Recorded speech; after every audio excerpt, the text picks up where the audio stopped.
In Dayton, we have the Dayton Weekly News. Our consultant, Mr. Jasper Brown, LLC. Youngstown, where you at? Hey, Brother Freeman. We got the Buckeye Review.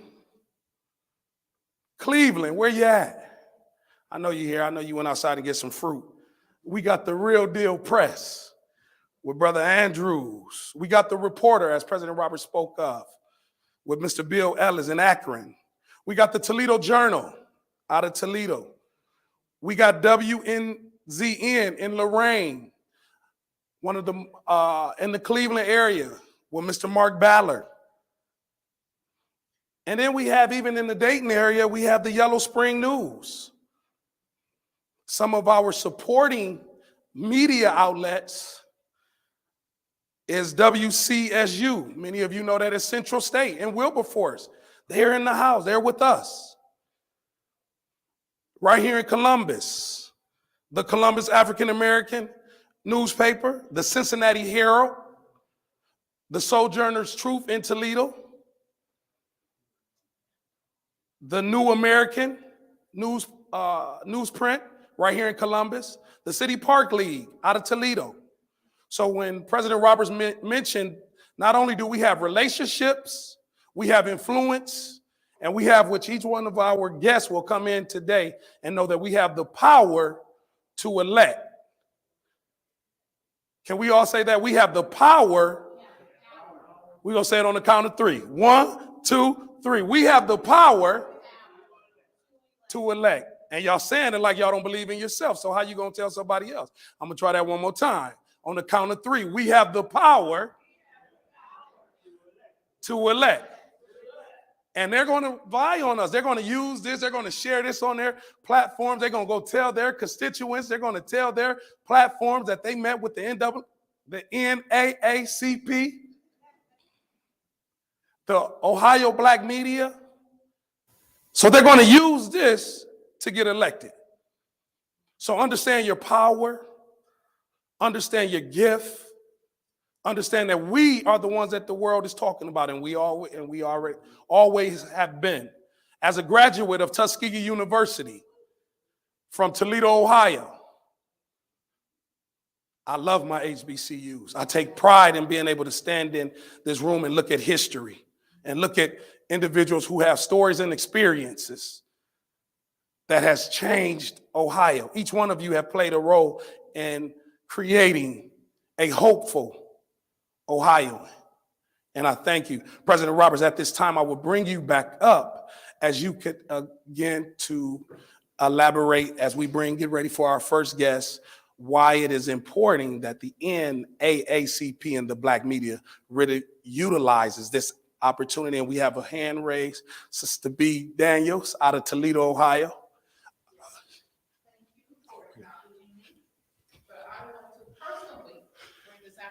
Up to you and let you know you are part of us now. Okay? It's official.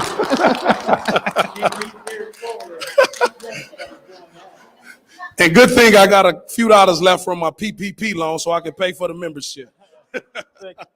So one of the things I will be asking the presidents to do, because we can't give our membership list out, but it's to get to the presidents the website that will be created, because on that website you'll get information, you'll get news. And so we want to be able to join the website that the Black media are putting together so we can be on top of, instantaneously on top of media news. So this is developing. They are coming together as a nonprofit and a for-profit. As Montre said, we are working with Central State, and hopefully Central State will be able to provide us some students as interns, and in a way they will learn journalism, media, radio, television. So we're hopefully when I come back to you at the convention this year and next year, we can share all these big stories with you of what we're doing. I think we're getting close to the 10:30 hour. And we'll wait for our first candidate to come. Oliver and Montrese will be interviewing them here. We'll stick to the schedule, break at 12 o'clock for lunch, knowing that at 12:30, Congressman Ryan will be zooming in on us. I don't know who else is be zooming, but we'll play with this technology. So I'll look outside to see if Chelsea's here, but in the meantime, you can take a quick break, which is right across the hall there. And longest coffee and stuff is there, but just knowing in about an hour and a half, we'll be having lunch, okay? Let's take what time is it? Someone tell me what time it is. So let's take a 5-7 minute break, get back here at 10:30, and we can interview our first candidate. Thank you.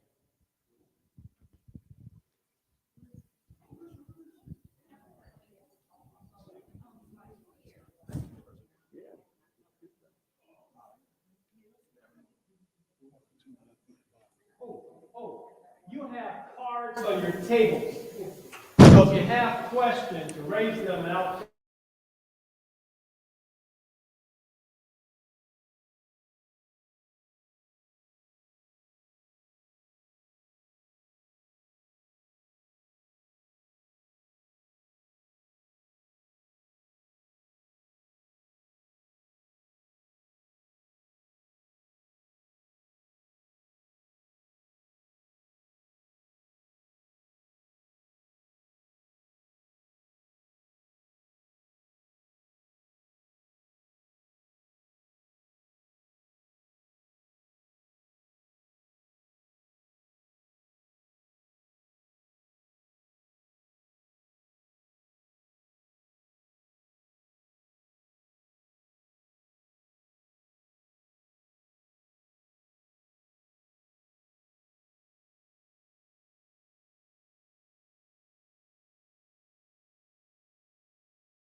Yeah, so we go to YouTube, search NAACP.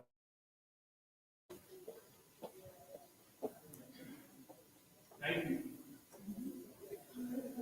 And when you get shared, you copy that link, you can text it out, send it by email. You can send it to your grandbabies and you tell them to share this on your page. You can figure a way to get it shared.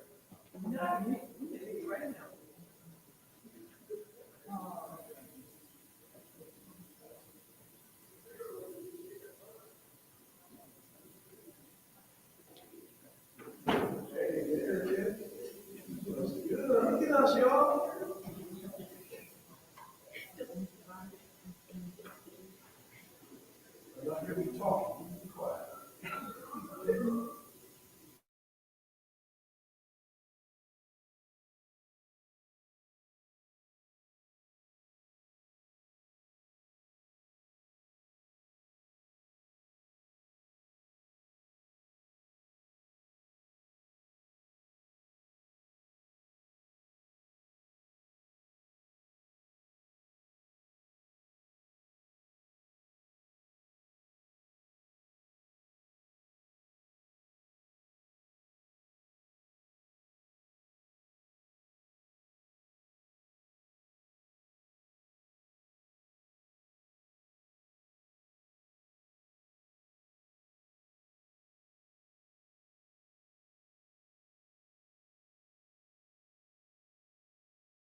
So are you going to the front desk right now? At 11 o'clock. I gotta make that transfer.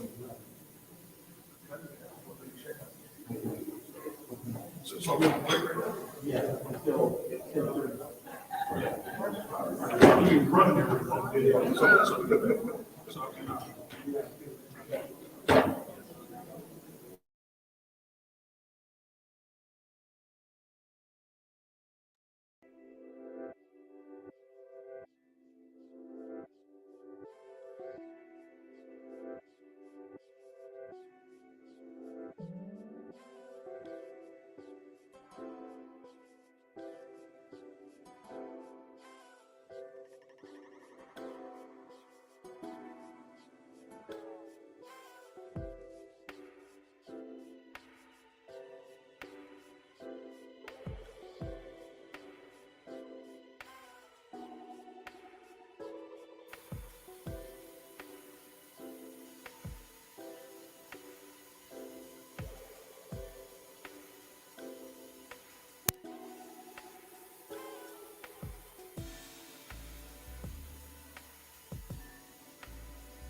Just test, test. Test, test.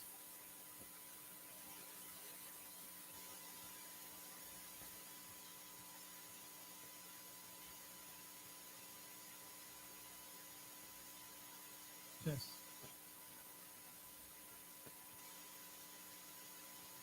Sound check. Sound check, check. Just want to remind you. Tone it down a bit, please. Just want to remind you, let's get the word out that this is being streamed live. So if you have units, contacts you want to share it to, let them know. I'm going to turn it over to my co-host, to your host, and let them get started, because I do think we want to get on time and start on time and end on time and be on time, because we are the NAACP. Go ahead.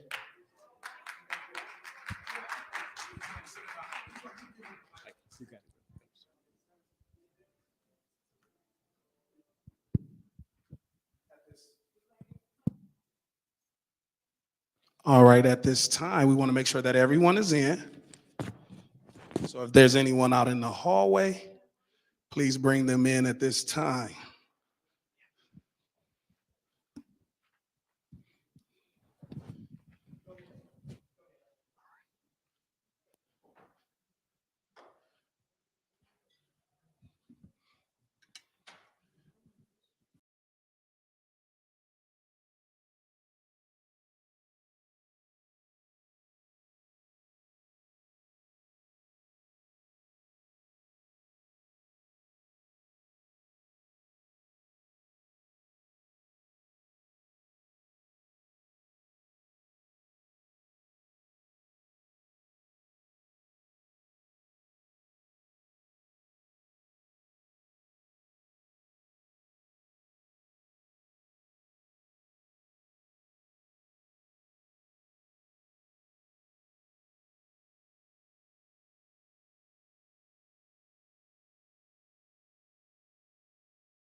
some people didn't even get proper information. Some people were unable to register because of a lot of, very strange things that were happening. And so what that called for was some overhauling. And so in steps Husted. So between 2004 and 2008, you had the state legislature which had a pretty good pretty good leadership from Husted. You had them step in and say, well, we've got to make some changes because Ohio can't be a national embarrassment.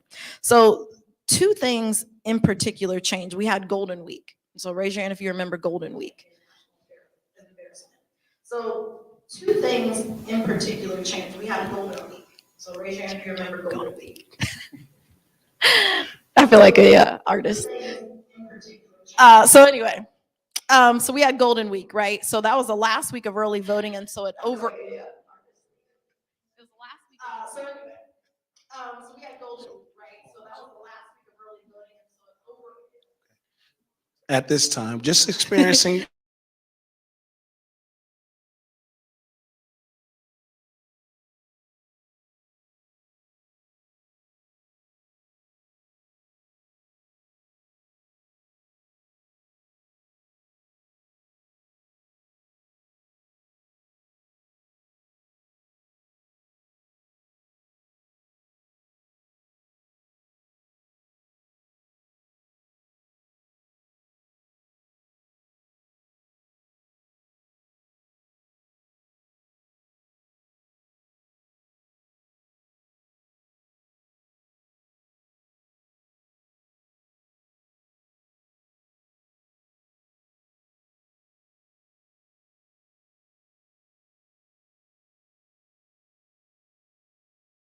Black voters and the most ineligible voters that we had seen in a decade previous because of those two pieces of legislation that changed.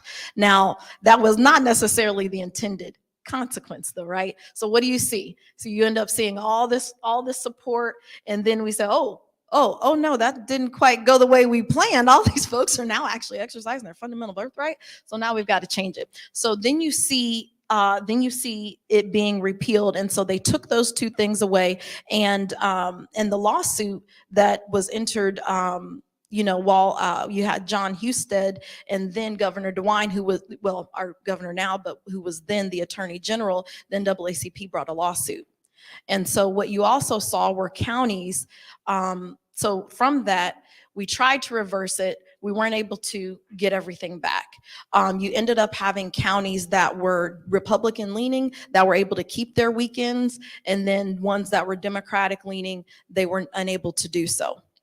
So when you talk about, why it is so important that we've got federal legislation that steps in so that we don't have our states just doing whatever they like because of the tide is pulling them, that is one thing that we've got to correct.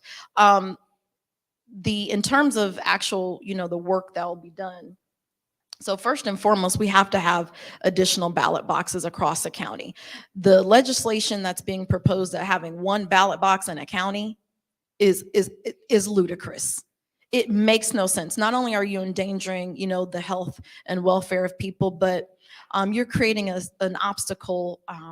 You're creating an obstacle, and you're making it extraordinarily difficult for someone to actually engage in the system. And you're creating dangerous situations, especially like in our county, throughout the county and country areas. So that's one thing. Two, when you talk about how we expand voters, the best the best way that we are going to expand our voter pool for eligible voters is automatic voter registration. Now you've got 16-year-olds. We say, hey, you can have this key to a 3,000 pounds of plastic and metal. We trust them with that. So I think we should be able to trust 18-year-olds with a pen at a ballot box or at a poll. And go ahead. And it's interesting just hearing some of your points about the ballot boxing. In fact, and I want to kind of take this into a compassionate. So we have 88 counties, and our Board of Elections have worked tremendously. Many of the Board of Elections are our family, our friends. So when we talk about these plans and some of your ideas and suggestions, how are you going to keep those that work those extenuating circumstances to make sure that we have what you just mentioned, one of the greatest turnouts in Ohio history, but making sure we are mindful and hearing what our Board of Elections are saying. That's also kind of their challenges, but some of the things that they would suggest to you as Secretary of State that would be helpful. How will you keep in mind their efforts? Don't forget to ask me about what else I'm gonna do, okay? All right, so I'll segue over here.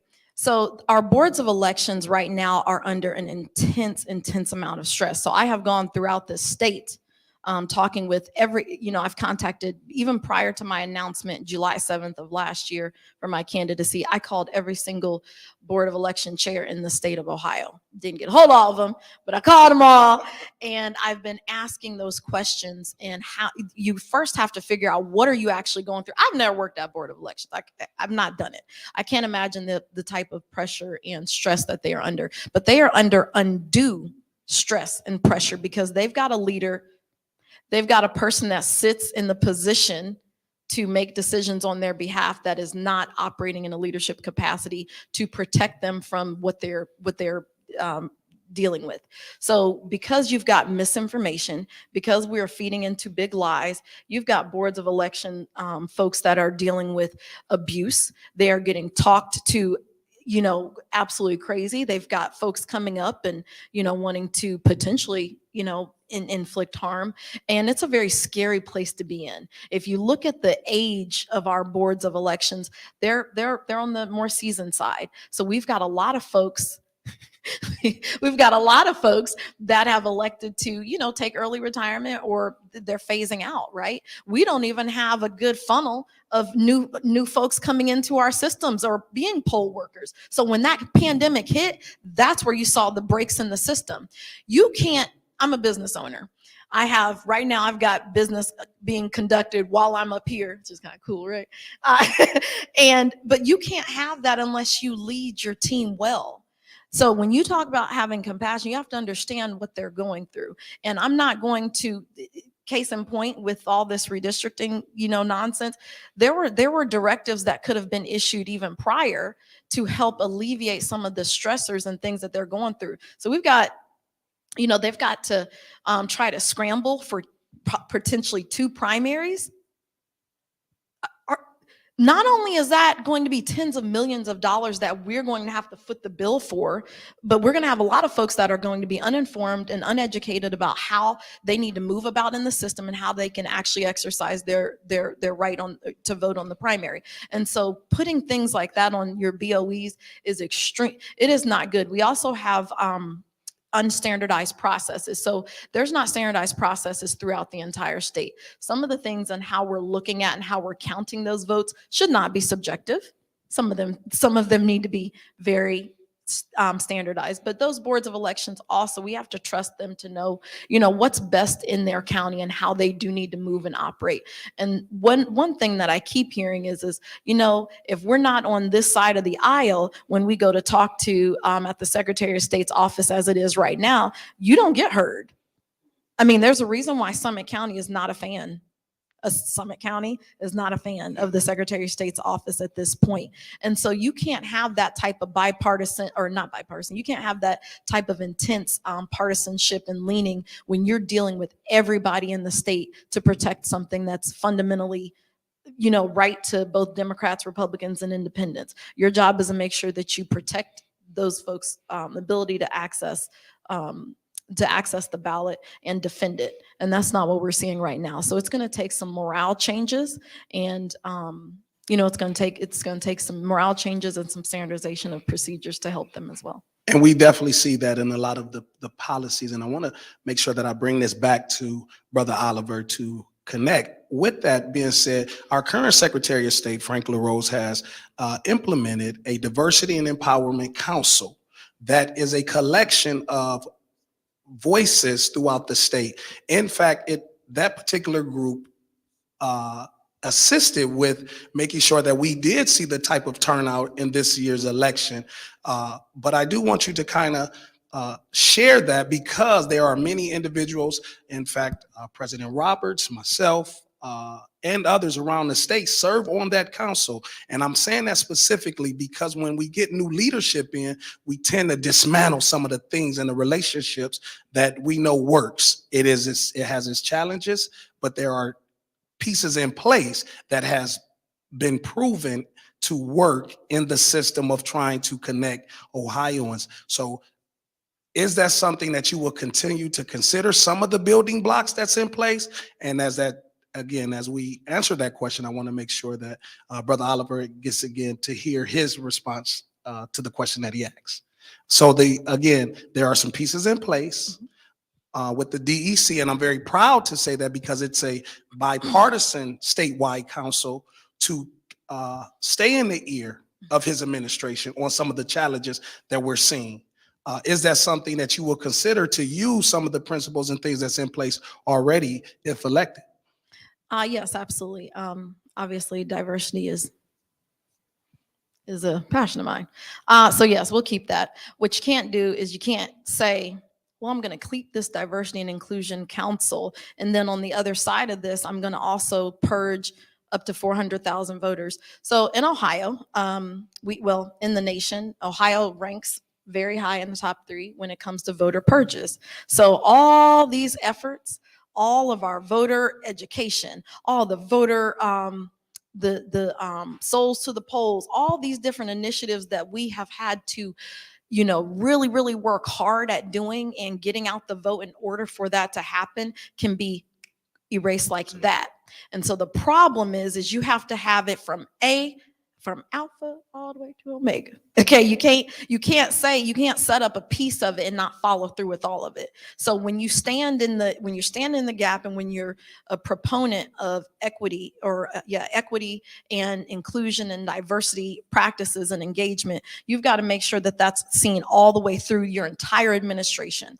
And so when we saw in 2019 400,000 voters that were supposed to be eligible for extinction and to be excised from our rolls, purged from our rolls, we said, oh my goodness. Now, mind you, some of those folks had just voted. And if you look at how they're being targeted in the places that the folks from the Diversity Council are coming from. They're being targeted in minority places, and they're being targeted in high democratic zip codes. That is problematic. So my daddy says that's called double talk. And so, when we have so what you'll have is not just somebody that is, it's not just what you do in front of people, it's also what you do behind the scenes. And you are not going to see a diversion there when it comes to me.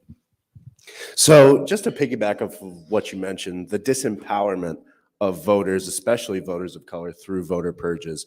There's also a lot of disempowerment of voters through this, and you mentioned this before, the redistricting process that we're going through. I believe the last map that was released was a 10 Republican, 3 Democrat, 2 competitive district. And the current Secretary of State wrote a response to the Ohio Supreme Court.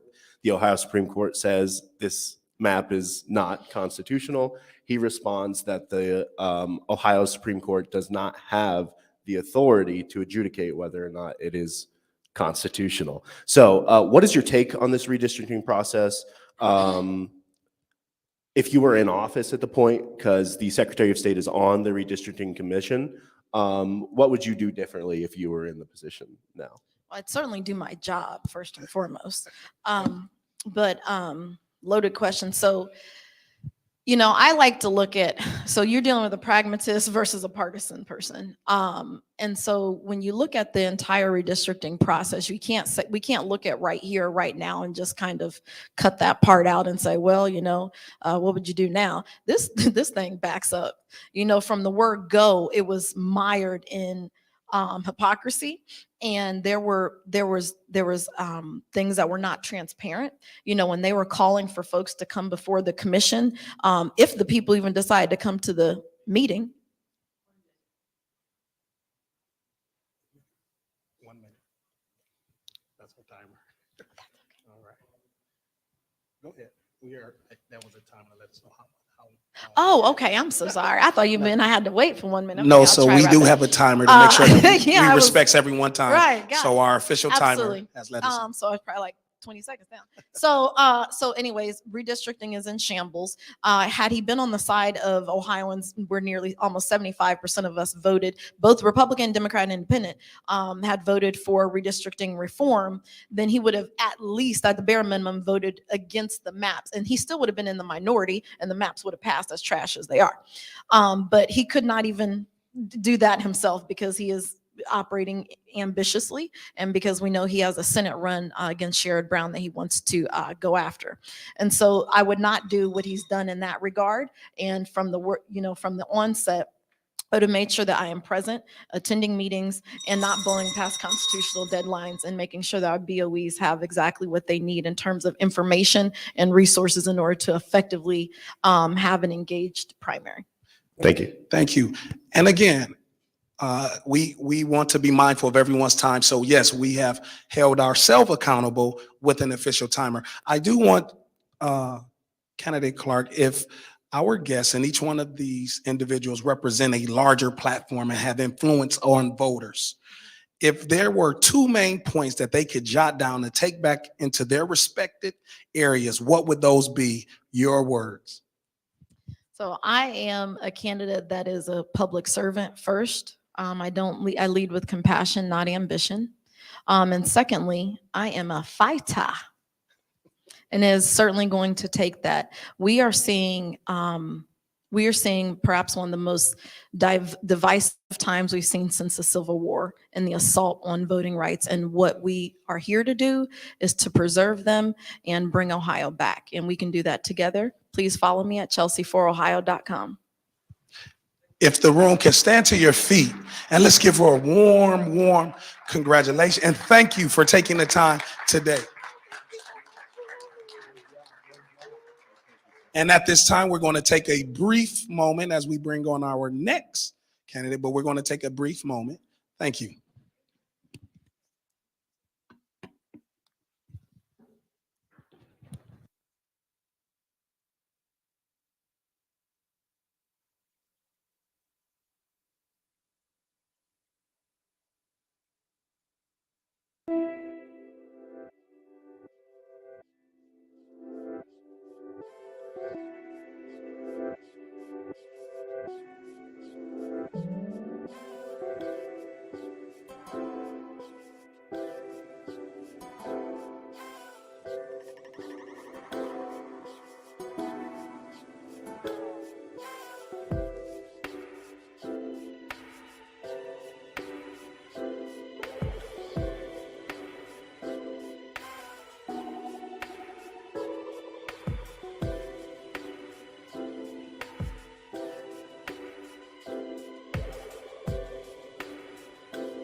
Testing. Okay, there we go. Okay,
Okay, it is 11 o'clock, and our next person that's on deck, the next candidate that's on deck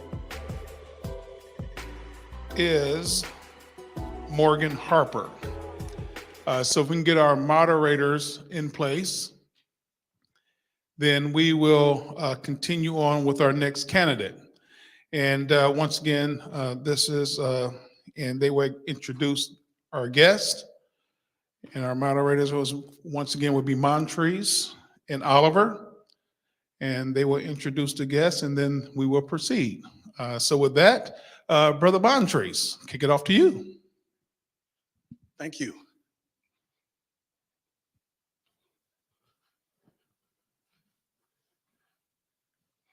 So y'all know she's a little nervous. So she needs to know, that she got family and friends inside the room. Can we give?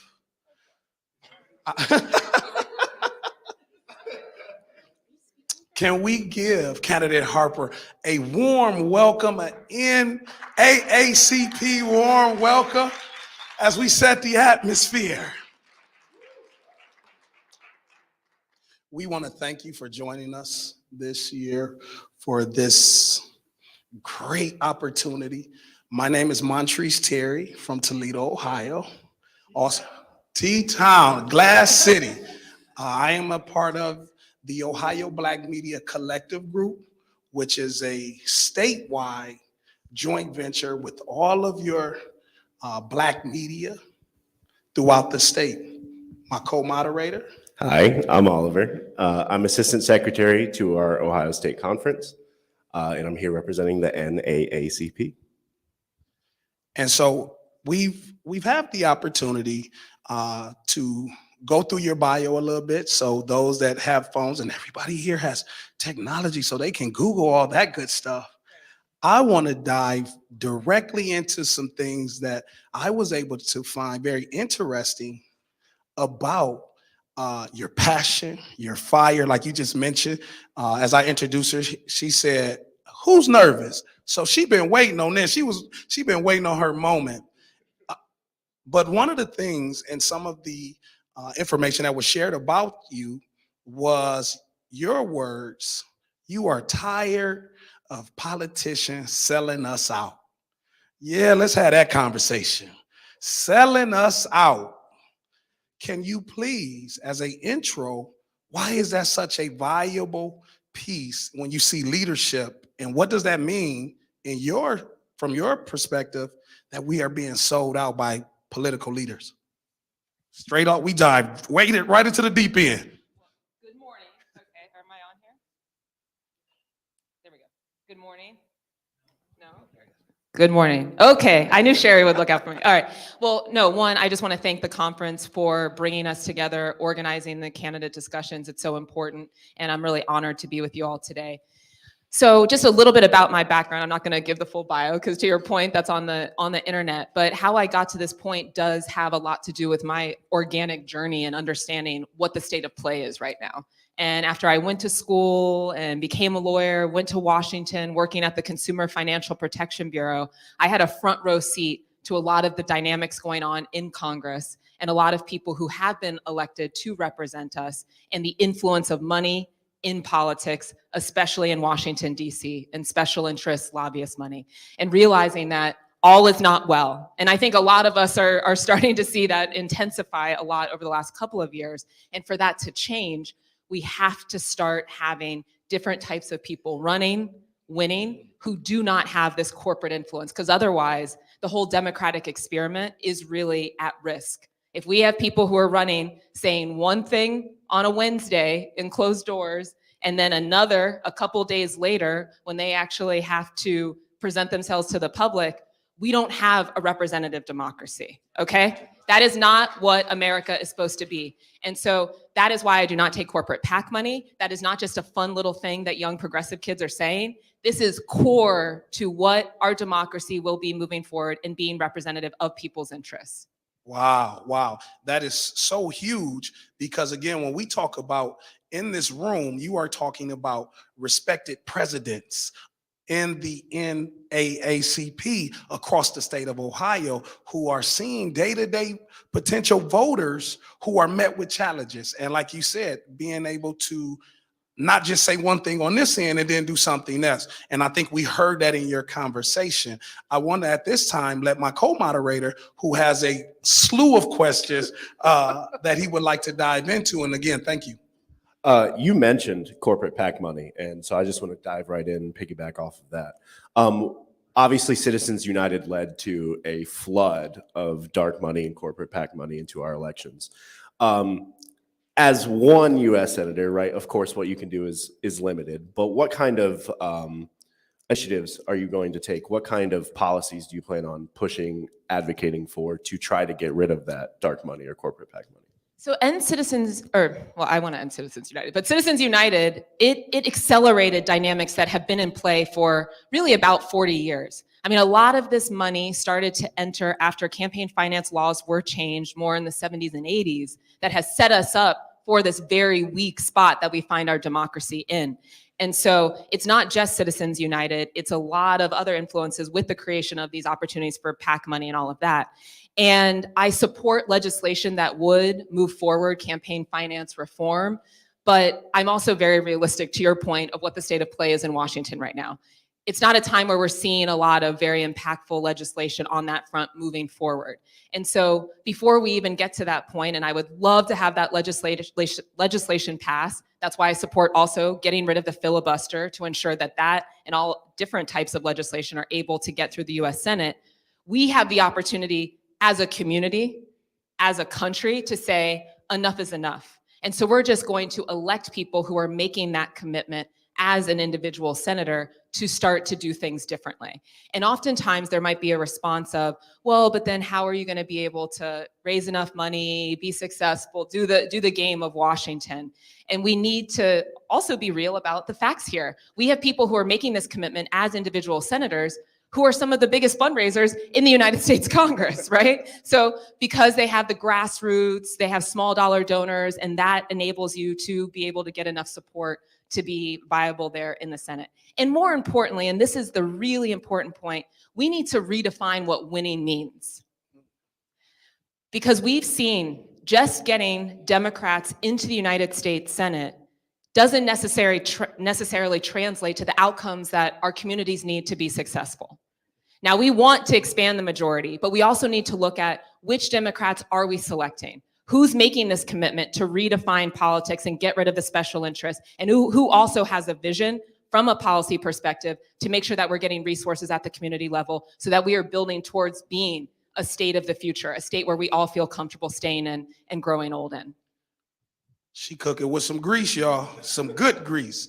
And in fact, we often see leadership that talk over us and not talk to us. So this is a conversation. When you mention some of the things that we have seen in the past with leadership, I want to kind of dive into that a little bit with some of your agendas and initiatives. You're talking with common folks. We're online and the world is seeing this. So those that sometimes talk over people's head, especially our leaders, what was some challenges in your current role? Even I see you serving as you serve and have your own nonprofit, but what was some of the challenges that you saw with working with Ohioans and people that it was difficult, but y'all made a way? And what were some of those steps to getting that done? And not just the old rhetoric, the things that we don't have and not happening. Well, one, I have a deep faith in, as you put it, common folk. I think we know exactly what's going on. I think we have a pretty sophisticated understanding of what's not working. And that's why we find ourselves with things like disillusionment about our leadership and the political process, because people don't feel like we've seen the results. And so, an example of where, and this is, I believe, especially as we look at the 2022 election, what's our biggest barrier to success?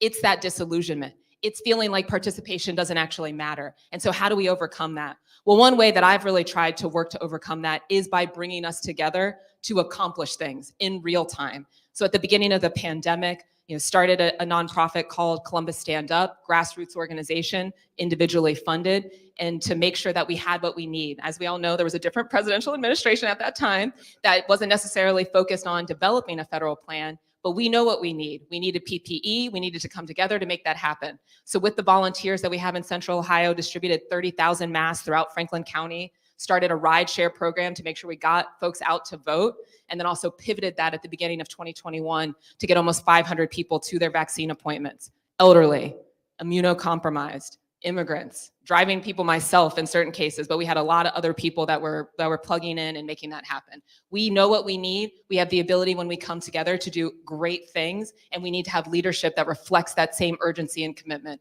in places like Washington, D.C. Thank you. We're kind of working backwards here, I noticed. So let's just keep going.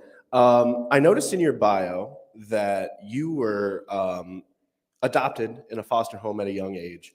And you mentioned that common folks are people that you understand, that you hang out with, that you know, and that you have organized with.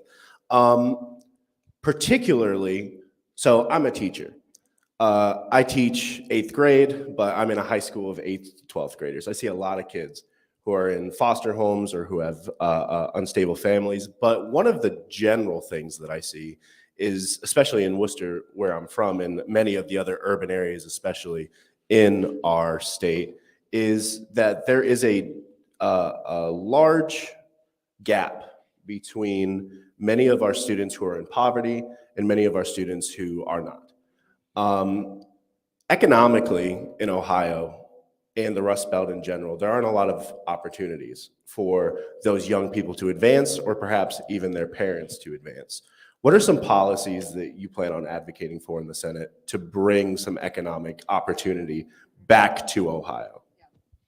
This is my main focus, guaranteeing opportunity for everyone. I believe that is the American dream. That has been my story that I've had the privilege to live out, of getting into the position to be able to go to places like Princeton, Stanford on scholarships and live out my potential.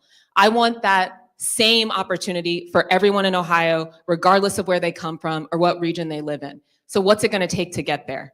One, like I said, and we've already talked about, making sure we have leadership that isn't bought out and is really focused on getting things done, okay? Essential. Because two, what it's gonna take to get there is checking some of the concentrations of power that have accumulated among few ultra-wealthy, very large multinational corporations that have been able to define all of the terms and chase profit to the detriment of a lot of our communities across the state. And so to check that, that's why I support things like refreshing our antitrust laws, having better competition policy. Third, we need to realize that we have a mental health crisis in our state in many places. So we need universal healthcare, including access to mental health care, so that when we create these opportunities, create incentives and jobs in the clean energy sector, which is going to be a sector of the future, we have people that are in a strong position to show up, work, start small businesses, and run those businesses, and have the support at the federal level to get that done. So we have a lot of issues on our website, morganharper.org, but those are some of the few things that are going to be necessary to ensure, not just in Columbus, though there are certain places in Columbus also that have not gotten access to this opportunity, but all over our state, where you live, you have the ability to get access to opportunity and really not just survive, but thrive, pursue our dreams. That is what has slipped away for many people, especially over the last 20 years, and we need to accelerate all movement towards doing better for the next 20. Wow. I want to just kind of pause and kind of take that in, as many of us will. I recently saw a news-related article, and you spoke about other areas around the state. I actually want to bring up a point that was mentioned. When we bring people to the table and we bring people in the room, we often see the room filled, but no outcome. So we call people to the table, but in many of our respected areas and throughout the state, you ask us to come to the table, but you don't utilize us in your decisions. One of the things that you said in my first 90 days, I will call on faith leaders, community leaders, activists, healthcare professionals to come up with a comprehensive plan for keeping our streets safe. And we know public health is a part of that, the violence. When you call them to the table and you said a comprehensive plan. What does that mean? And what are you going to, when you hear the information that they're willing to share to help their respected areas, that you're going to include them in the decision, the dollars and anything else that comes their way, because they have the relationship. So my question is, with your comprehensive plan, if elected in your first 90 days, how are you going to really take back the information and the conversations that you're hearing from your constituents and around the state? Yeah, I appreciate that question. And to be clear, I mean, I have some intuitions of what components of that plan should be, but the whole goal in bringing together all those stakeholders over 90 days is to your point, hear from people who are doing the work, right? I have intuitions. Let's check what those intuitions are and get more input to develop the plan. And here's also, just in terms of different style of leadership that I'm trying to bring to the table. We don't stop campaigning. Okay, I think we've all become very accustomed to it's election season, your campaign, you need our votes, you're here, and then bye if you win. But that's not just a challenge for me. That's a challenge for everybody in this room. That's a challenge for people who are watching. Constant engagement. That is what real representation looks like. So in this issue specifically, yeah, I want to hear from the grassroots advocates. I want to hear from public health professionals. And then I want those voices to come to Washington with me as we make the case for what policies we actually need to get implemented. Because there is a lot of misinformation going around about what we support. Let's take, for example, something like universal health care. I don't meet many people in the state of Ohio who disagree with that policy position. But if you talk to some of these pundits, if you talk to people that get paid to do politics, this is a radical idea. Though no matter who you are in the state or a young person who needs access to mental health care, that somehow you would be denied that. I don't hear many real Ohioans who do not agree with that. So we need to start making very clear, what do we believe in? Who are we? What do we need? And not let just deferred leadership continue, but we are taking to places like Washington, D.C. directly, bringing advocates from Ohio, making that point clear, and also continuing to travel around the state, even after an election is over, to continue to build the base of support to get it done. Awesome, awesome. And you really tapped into some meaningful points. And again, as I shift this back to my co-moderator, you talked about disillusion in young Ohioans in a lot of your work. So we're dealing with those that don't believe the leadership, those have the perception that you're not going to listen to us, but now you're saying, not only do I want to hear you, I want to hear your ideas, I want to bring you along in the journey with me in my leadership. That is, to this room, very respectful, and we thank you for that. I want to pass it over now to my co-moderator. Yeah, just to shift gears to another policy area that I know that you're passionate about. So including the young people that I deal with every day, but the young people we're just mentioning too, who are disillusioned with politics, but just people who are young in general, will be disproportionately impacted by climate change and our climate crisis. How do you see the climate crisis disproportionately impact Black and Brown communities in Ohio? And also, what do you support to really tackle the climate crisis? Because at this point, we haven't really done much of anything. Yeah, and I want to get to that. That is one of the topics that I'm most passionate about. Just closing the loop on one thing related to gun violence, though. And we're actually from here going on a quasi tour of the state on this issue.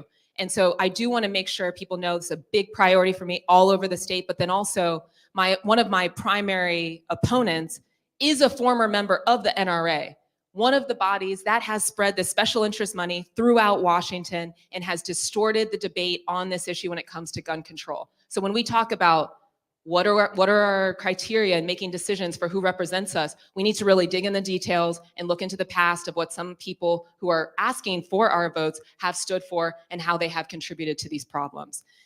So climate change. Big issue, but not just a problem that we need to talk about. It's a huge opportunity. And so first and foremost, doing something about that, being clear-headed about addressing that issue is why I have committed to not take money from the fossil fuel industry. The economic opportunity that awaits us is creating federal incentives to invest in the clean energy sector, create jobs that will be able to employ young people moving forward, not just having people in the retail jobs that have been the predominant jobs created in our state over the last 20 years.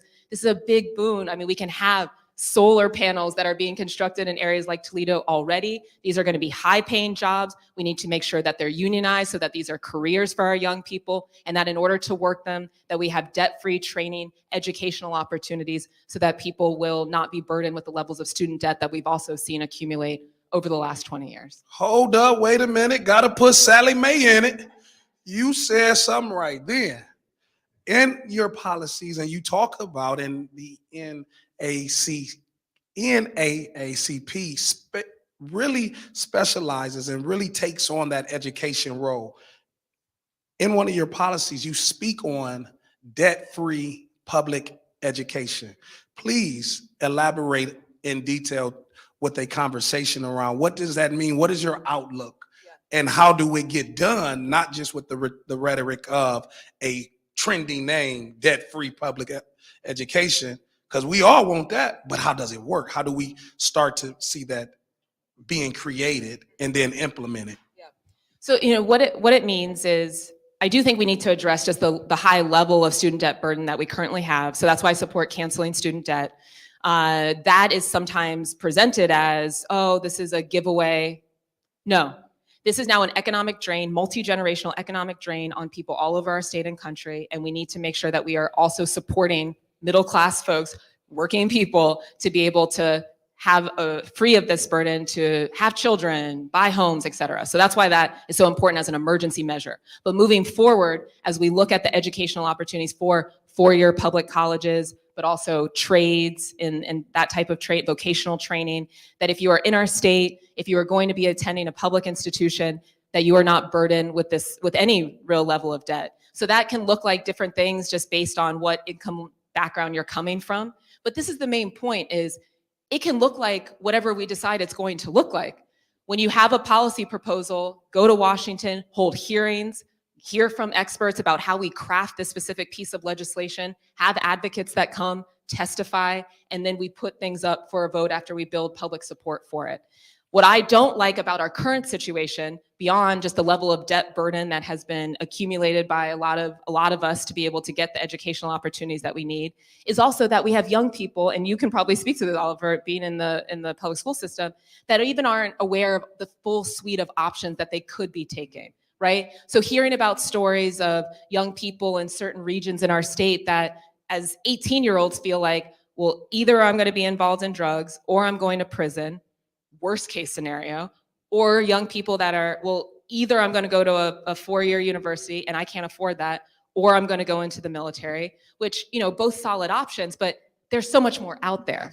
And especially looking at sectors of the future like clean energy, regardless of where you live in our state, I will feel an obligation to make sure that we are getting you the full information of what your options could be, but also putting you in a position to excel in whichever option you decide is best for you. Wow, that is amazing. And we thank you.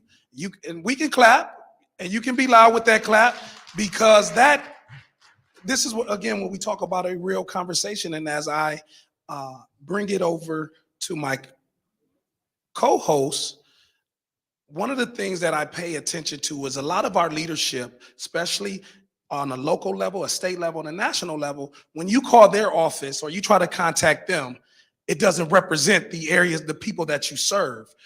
In fact, today, when you brought in your team, it was a very diverse team that looked like individuals like us, the young brother that's videotaping and cameraing, that's saying that you can have an opportunity with your camera to have a sustainable life. We thank you for that and walking the model that you're speaking. And at this time, because my he's big on policies, because that's where we know the struggle and the fight is in our policies. Brother Oliver? Yeah. One big thing that all of us are affected by right now are rising gas prices. Not just rising gas prices, but rising prices in general. But especially right now, and the front of all of our minds are rising gas prices. One of the reasons why our gas prices are rising is that we have just instituted a ban on importing Russian oil. What is your position on that? As well as what else do you think we could be doing better to really try to bring down costs overall for American families? Well, I very much support, and I've said this publicly, having a strong stance against Putin, authoritarian, just brazenly threatening lives, ending lives for his own power and greed. But when it comes to the rising prices, including gas and a lot of other goods that we've been seeing rise over the past couple of years, especially during the pandemic, we need to be real about what's been going on. And this is going to come back to one of the topics that I was talking about before, concentrations of corporate power. We have monopolies that dominate every sector of our economy. So that looks like, and I'm going to name names, and some of these companies, we may like to go to them, but that's okay. Critique is necessary in a democracy. Kroger has had record profits during this pandemic. ExxonMobil, record profits, okay? But these companies are charging higher prices. Why? Because they can. Because they can. Because we have had a relaxation of our antitrust law over 40 years. Check that. Tracks with the relaxation of our campaign finance laws that have allowed very large corporations to dominate both our economy and push out businesses, small businesses and workers, and our democracy by bribing our politicians through this corporate PAC money. What does that mean for us as regular people? Game over. Game over. And you know what game over feels like? Well, it feels like $100 to fill up your tank of gas. It feels like your rent's about to go up 4 times overnight and you have nothing that you can do about it. It feels like workers all over the state who I have met who work at Kroger that have been working there for 7 years and are getting 50-cent an hour pay increases, who are getting trained to push people towards machines that will take away their job. And in fact, their quota day to day in working those jobs is how many more people can you use a machine than to talk to you? Is this the American dream that we all signed up for? I don't think so, but at the root of it is concentrated corporate power that our politicians have greenlit. So anybody who's coming before you today and has been in office for 20 years, and you probably know who I'm talking about, who has taken money from these large corporations and is now pretending that they're about to do something about that, well, my response is, where have you been? And on that, we say, that's where they say drop the mic, because boom, she just dropped the mic. And as we bring this to a close, because we want to be mindful of your time, what we can take home from this, and we are note takers. You are seeing people in their phones. You see people making notes. An accountability track in your leadership, if elected. What are, number one, what are ways to remember to get in contact with you? And what are 2 points that they could take to their respected areas? And as we talk about the Ohio Black media, that we can make sure we will see this if elected in your leadership. Get your pens and pencils out, because here we go. Great. Well, to stay in touch moving forward, very easy, morganharper.org, all social platforms, MH4, the number 4, OH, Morgan Harper for Ohio. I check all the platforms. I check the messages. Please feel free to reach out. To the other point, why am I different? Accountability. I've already mentioned a couple things. Free of the corporate influence. 2, I am self-imposing term limits. If elected 2 terms in the United States Senate, we need to rebuild trust in our institutions and rebuild trust in ourselves. And then 3rd, I'm grassroots. The only way I move forward is with all of you. The only way I stay in there is all of you. Hold me accountable. I welcome it. And I look forward to continuing to build our state to be a place of the future with all of you. Thank you. Ladies and gentlemen, please stand to your feet and give her a warm NAACP cheers, round of applause. We thank you so much. And at this time, we're going to take a brief intermission as we wait on our next candidate. Thank you so much. Actually, it's lunch at noon, so we have about half hour. Chill, check out. If you haven't checked out, make those arrangements. We start at noon. We will have a candidate at 12:30. So we're going to have an even list at the same time. Give these guys enough. Another round of applause. Again, we will be having a working lunch, if you will. We will be eating at 12:30. Again, another round of applause. We're going to get some soft music. Stretch your legs. Speak to our candidate. Get pictures. Thank you so much.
then we can go eat. President Perry. Let's pray. God, thank you so much for our coming together. Thank you for the information. But now, Lord, as we regress and recess to have lunch, Lord, we pray that you will not only bless the hands of those that prepared our lunch, but you bless those who will partake, that it may be a nourishment for our bodies for Christ's sake. Amen.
means that our history will not be taught. Black history will not be taught in our public schools. It will not be taught in our universities, at our institutions. They're also saying you cannot have any diversity programs. Anything that teaches will go against that. And so it's very important that we wake up our communities and that we get out and we strategize. If that happens, if we let that pass through, if we sleep on that, and I was just sharing at my table, it goes back to the 1970s. I'm going to date myself a little bit. It says people moving out, people moving in. Why? Because of the color of their skin. Run, run, run, but you sure can't hide. Evolution, revolution, okay? Shooting rockets, sending people to the moon, kids growing up too soon. And the band plays on, okay? We have got to wake up, and I was looking to have two generations. We have to reach back to our grandkids. I was shocked. There are people who are going off to, I was at Kent State University. They said, I ain't never heard of the NAACP. Okay. There's a population that said, I've never heard of the NAACP. So all I'm going to say to you is that we need help, and we need to look at how we can get ourselves, and we need to have a workshop on using Twitter and getting out there. If we don't know how to do it, get somebody young to do it. But we're going to talk about what we need to do real quick on the voter registration. Contact your high school, 17-year-olds, as he's coming. 17-year-olds can vote. Let's do this, John, if you don't mind. Congressman Ryan is on the line. Let's go to him, then come back to He's this ready during the now? break. Okay. You guys are ready? And Congressman, you there? Tim? Oh. Yeah. Okay, so he's not here yet. Okay.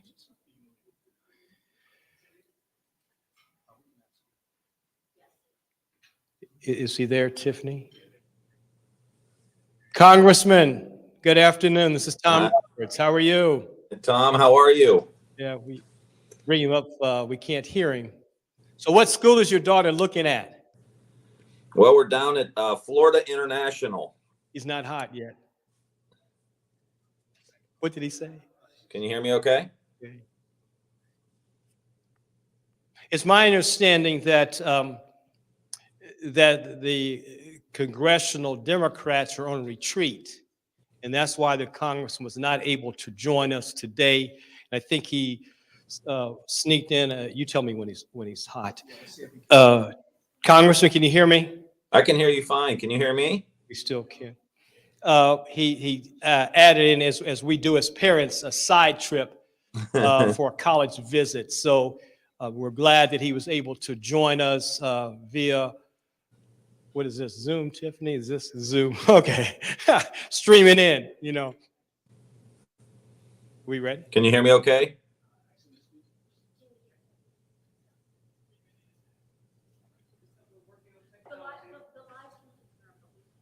Oh, the live stream can, so watch the live stream can hear you. We can't, so we've got to work out our audio inside of here. And I want to thank those of you who are watching and paying attention to this very important historical forum between the Black media and NAACP. Did I say NAACP? We still have two more candidates to join us. So Congressman Ryan is one, then we have 2, 3 more. I'm going to be quiet.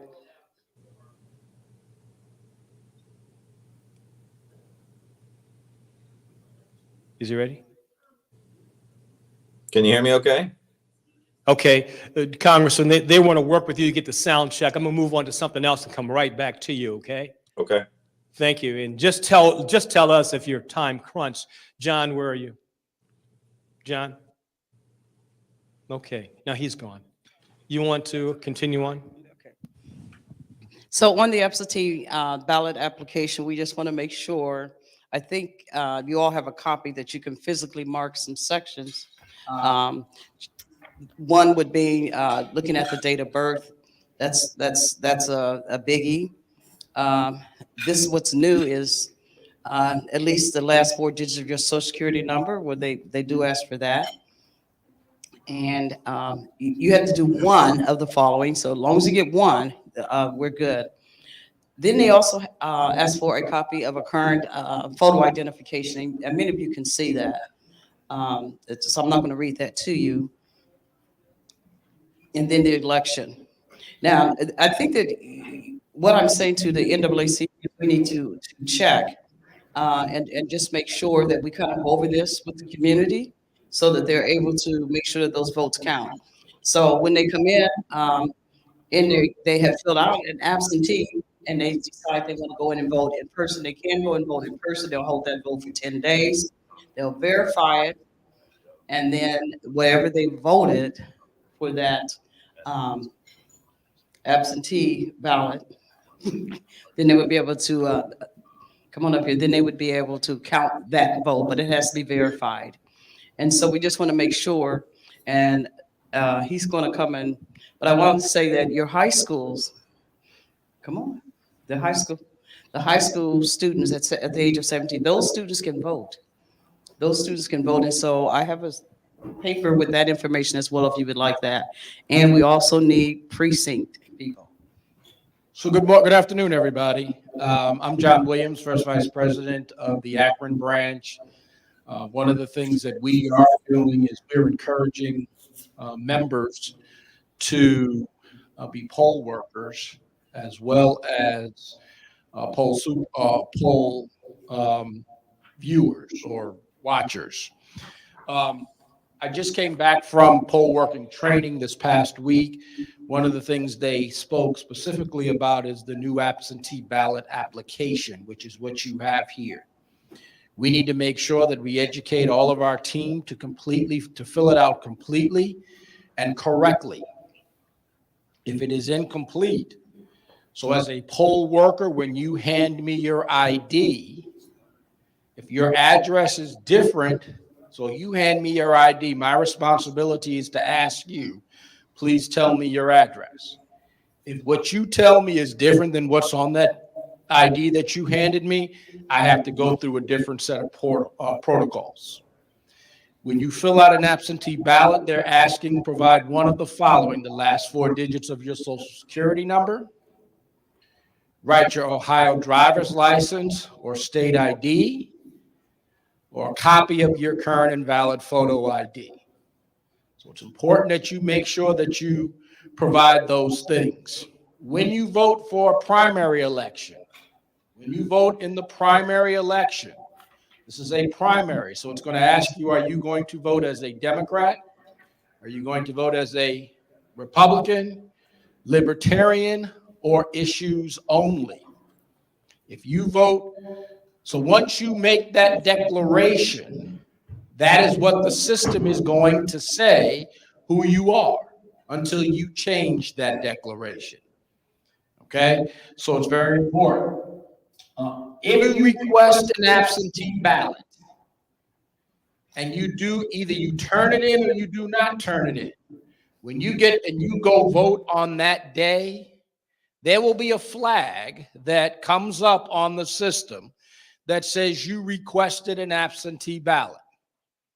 At which point, as a poll worker, I am responsible to hand or to allow you to vote if you say you did not return the ballot, but you will now vote provisional, which means there's a separate document that you must complete.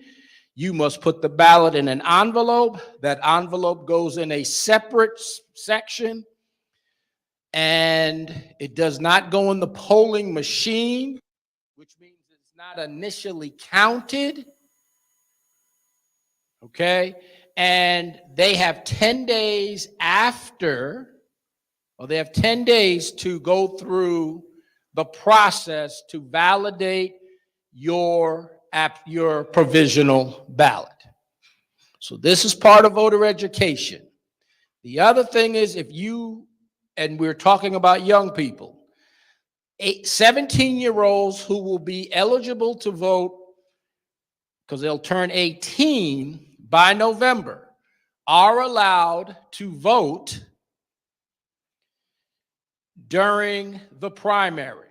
So we do need to engage and encourage our young people that are 17 pushing 18 to vote. The other thing that we need to have a conversation about deals with colleges and universities. When you send your son or daughter to a college or university, specifically if you send them to an HBCU, the first thing they will tell you to do is change your voting location so that you vote where you locally are. Your PWIs may not do that. And so we need to encourage our young people, because what happens? We're kids. We don't ask for the absentee ballot, which means we didn't vote. But if we're intentional on the college campus to change the location to vote locally, which is where you're spending 8 months out of the year, you now have an impact. So there are a lot of things as it relates to the ballot, that as it relates to what happens when you come to the polling location that day. So are there any questions that I can answer? Yes, ma'am. Yes. November election. Correct. So let's say you're 17 now, voting takes place in, I think it's May, right? So they turn 18 in July. That 17-year-old can vote in the primary because they will be 18 by the November election. Okay, so you need to catch that hybrid group of young people and get them engaged in voting now. There's a representative at each local high school that should be responsible for the registration of voters. You can go down to the Board of OBE, Board of Elections. I didn't want to use that initial, but it's OBE, Ohio Board of Elections, and they should be able to provide that list. It was very easy. I went in, I got the list, they have a contact name and everything. But we have to work on grandmothers, aunties. We got to get out, take one, each one, reach one, and getting people to do that, and hit our churches to, and I know Tiffany's gonna give us one piecer. I think my time is up, but we got to get that young people engaged, that 17, 18-year-old. Thank you, President. Are we set? Is the congressman, is he? Congressman? Hey, can you hear me? We can hear you. You're not loud enough, but you've never been said you're not loud enough, Congressman. So that's a compliment. All right. Welcome, All right. and I'll turn it over to the facilitators, and they'll begin the questions. Thank you. Again, we want to thank everyone for your time and your patience. Let's do a virtual sound check. There's a first for everything. All right, 1 second. We're getting the audio together. Thank you, Congressman, for your time and patience. Let's get this. We're going to do a sound check with you. Can you hear us?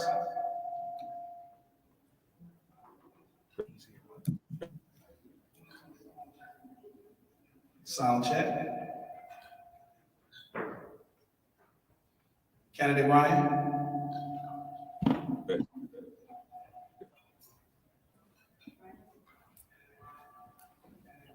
Can you hear us? The echo. So does he have a presentation? No, he doesn't. We just want to speak to him. Because the way that we have everything, his signal's low. Candidate Ryan's signal's low.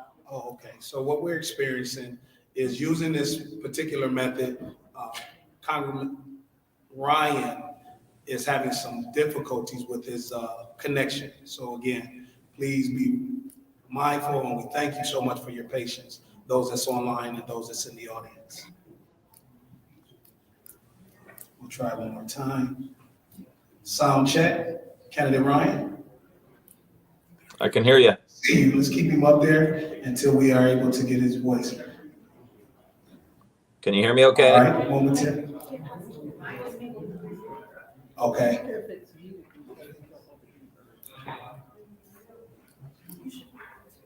All right. Candidate Ryan, can you hear us? I can hear you fine. Okay, he can hear us. We just can't hear him at the present moment.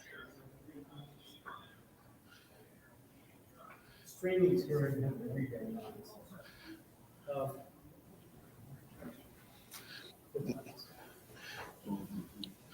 12:44. He stepped off. Candidate Ryan? I can hear you. Yeah, he's still with us. Again, we are just trying to work through some technical troubles. What we're hearing, Congressman, the streamers can hear you, but we can't hear you. And so that is the issue. I don't want to hold you up any longer than we have, because I know you're on a retreat and you're dealing with some family issues. Can the audience hear the congressman? Is my understanding right? So, Congressman, why don't we just let you talk to the listeners about your candidacy? We won't be able to do the Q&A, but those listening via satellite or however can hear you. So why don't we just give you about 5 minutes to talk about Congressman Tim Ryan, in your bid for the U.S. Senate. So go ahead and give us your best elevator speech, Congressman. I appreciate it. I'm sorry we can't have a more interaction, and I'm sorry I can't be with all of you in live and in person. I'm actually go ahead and give us your best elevator speech, Congressman. Can you hear me okay now? Just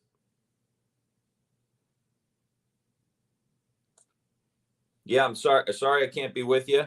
I'm actually down in Florida right now with our daughter who's looking at Florida International University outside of Miami. And so we're taking care of some family business. But I wanted to at least get an opportunity to connect with you and to say hello and just thank you for all the support over the years. And we've obviously are in the midst of a very, very big race. And, you know, it's a lot's hanging in the balance in this year's election, especially for the United States Senate. And we're trying to make sure we get another Democrat in there next to Sherrod Brown. Again, there's so many issues that we're talking about. We're running a campaign on, you know, how do we lift people up? How do we, you know, retool and rebuild this economy to where it's providing opportunity for all people and all communities. And that really the last, you know, 30 or 40 years, we've seen, you know, these bad trade deals that sent our jobs overseas to China, to Mexico. And we've seen a huge concentration of wealth. The average CEO pay since 1970 until now has gone up 1,300%. That's 1,300%. It's completely obnoxious. And we failed to reinvest back into the country. We've dumped trillions of dollars in wars we had no business being in. And now we're seeing countries like China leapfrog us in all of the new technologies of the future, the jobs of the future. And how do we create a more just economic system? How do we make sure that there's capital available in the minority communities for businesses to grow and for entrepreneurship and job creation? How do we drive investment in the communities that really have been ignored for the past few decades? That's what I'm fighting for. I've got a very, very long record of wanting to do this, of fighting to do this, of having some successes. But also we've got to make sure that these other economic issues are addressed too, like, you know, criminal justice reform and those kind of things that I think prevent Black people from being able to get back into the job market. You see, you know, if you're a white person who gets caught with marijuana, you know, or a Black person getting caught with marijuana, the Black person's 6 times more likely to go to prison. That's wrong. And we've got to fix that. And I voted to fix that. But the problem is, whether it's my dear friend and colleague's voting rights bill, Congressman John Lewis, you know, that we have that voting rights bill, we have a criminal justice bill. You know, we've got these things. We've got, you know, issues around preventing criminals from getting guns. We see what's happening in our cities.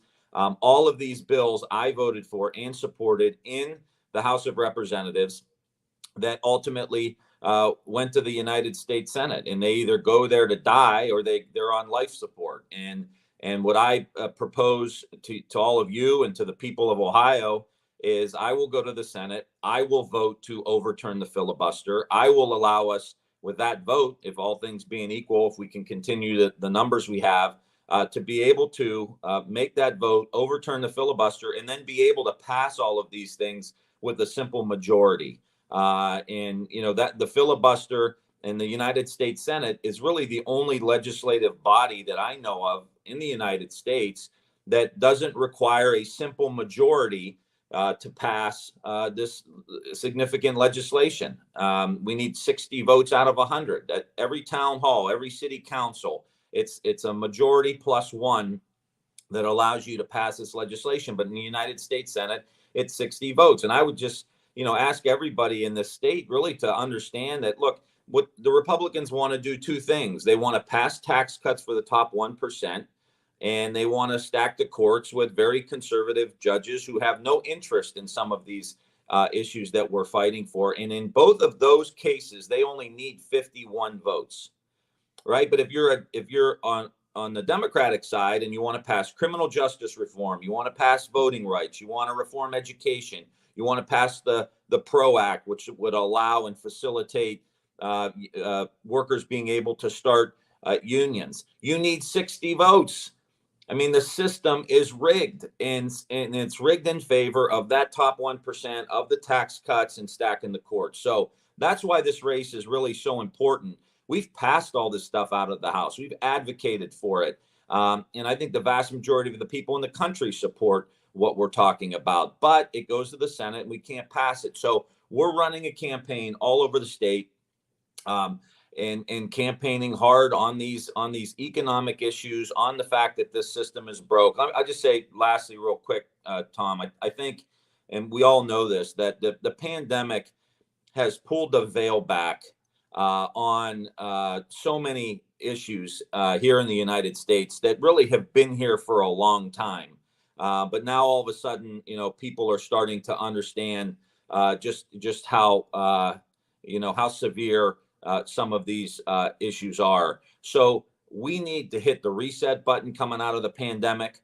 And I make no apologies, whether it was the Build Back Better or other investments that we need to make of, getting lead out of our water, investing into low income housing, investing into our communities, rebuilding these communities that have been left behind for so long. I make no apologies about supporting those investments and asking the wealthiest to pay their fair share. We saw 2 rounds of tax cuts for the top 1% under the Bush administration.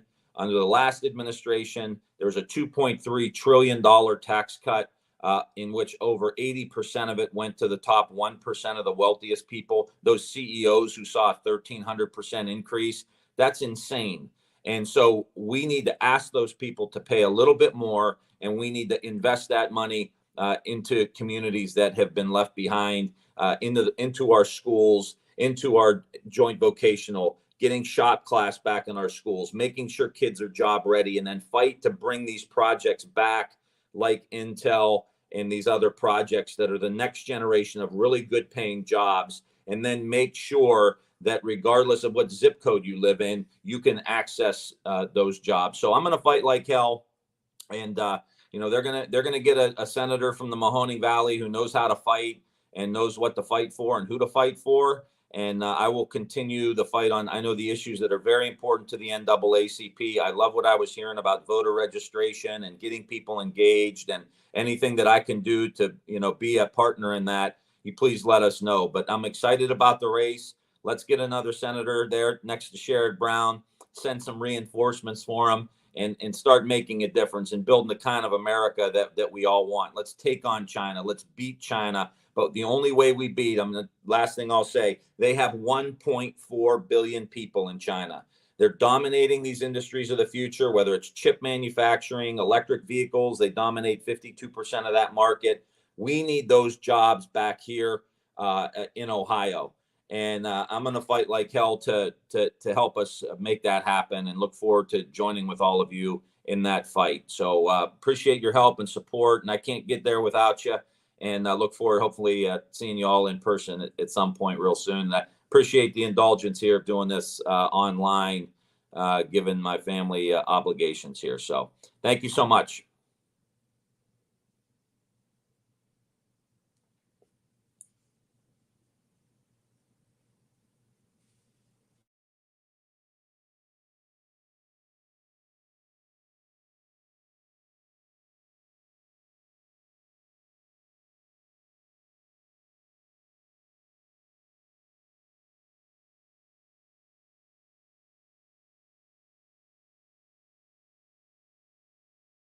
I just want the room to know, and please keep in mind, candidate Ryan met a lot of the issues that was provided by the NAACP. He checked out with a outstanding report on those issues, very similar to many of our questions and concerns. Another note that I just want us to keep in mind when we talk about this virtual piece and this live streaming, these are the challenges that many of our households and our family are experiencing. So when we get frustrated with the way that things are being streamed now, it does become a challenge when you have to do this with your kids and you have to do this with your family. So just be mindful of that. These are real challenges trying to work in this new modern day age of virtual and live streaming. I see President Roberts has joined me up here, so I'm sure there's some conversation, but I do want you to know and bring that home, President Roberts, that candidate Ryan met outstanding on the NAACP reporting card, and I think that's huge. And Congressman, thank you for joining us. I know that you were at a family obligation. We will invite you back to our state convention the second weekend in September and meet some of the delegates on Friday night at the president's reception. But thank you for joining us this afternoon, and we'll be in touch, and I hope to see you soon.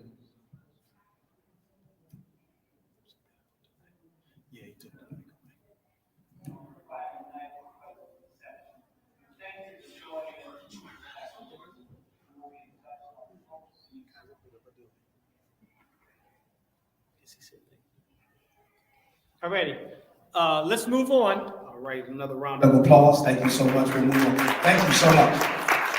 Let's move on. Our next candidate should be here shortly, Jane Timken. So let's take a break.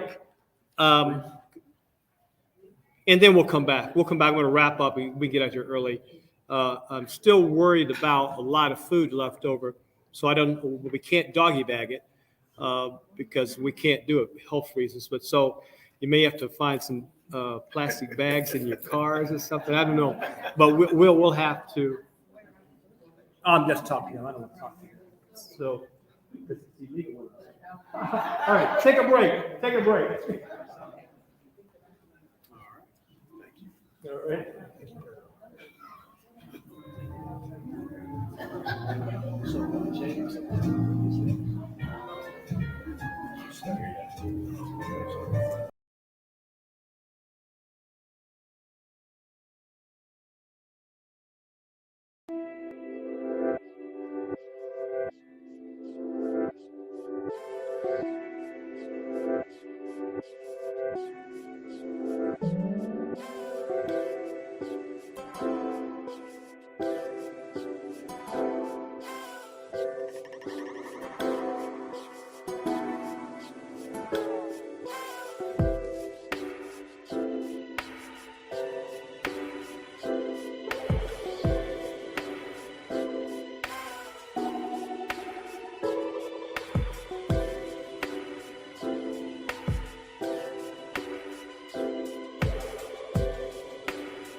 we need to recognize this brother.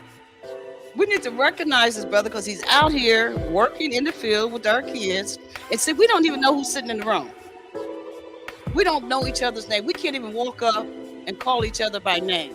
That's the problem in the Black community.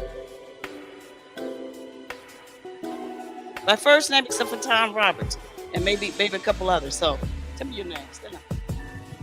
Daquan McKee. I'm the president of the Columbus Youth Bobcats Association, primarily in the South Linden, North Linden area. I deal with a lot of those youth from ages 5 to 18. We deal with sports and tutoring programs. And see, the NAACP name should be right here. We should be supporting this young brother. You understand what I'm saying? When this brother shows up, we need to be able to say, we got to check for you as you work with our young Black men. Okay? And so we got to get the right people in the room. We need to be right here because I'm the membership person. I'm not the membership person. But I got to make sure he has a membership to NAACP. Did anybody ask you about your membership, give you a card or anything like that? Not yet. Oh, there's a problem. Are you understanding what I'm saying? You know he got one of these new names. I'm a public school teacher. Spell it for it, baby. Got it? Okay. All right. And so here he is working with our kids. So we want to have that conversation.